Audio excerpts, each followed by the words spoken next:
ایک بھائی کہتے ہیں کہ میرے نانا ابو 90 سال کی عمر میں فوت ہوئے۔ اس وقت تک نہ ان کی کمر جھکی، نہ سر درد، نہ جوڑوں میں درد اور نہ کبھی دانت خراب ہوئے۔ صحت کا راز پوچھنے پر بتاتے تھے کہ میں جوانی میں شمالی علاقوں کی سیر کے لیے گیا۔ سخت تھکاوٹ کی وجہ سے نیند نہیں آ رہی تھی تو باہر چوکیدار سے گپ شپ لگانے چلا گیا۔ جب اس کو پتہ چلا کہ نیند نہیں آ رہی تو وہ اپنے کوارٹر سے سرسوں کا تیل لے کر آیا اور میرے پاؤں کے تلووں پر مالش کی۔ اس رات میں گھوڑے بیچ کر سویا۔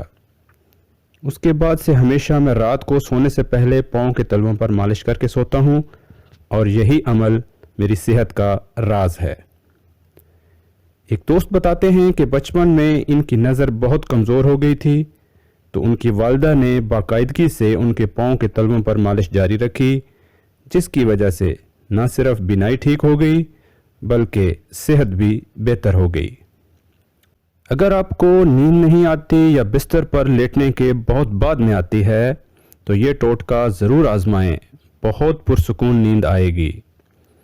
اپنے ساتھ ساتھ اپنے بچوں کے پاؤں پر بھی مالش کیا کریں، اس سے ان کو نیند اچھی آئے گی اور ان کی صحت بھی بہتر رہے گی۔ اگر آپ کے پاؤں میں درد یا سوجن رہتی ہے تو روزانہ رات سونے سے پہلے زیتون کے تیل سے پاؤں کے تلووں کی 5 منٹ تک مالش کریں، کچھ ہی دنوں میں درد سے آرام آ جائے گا۔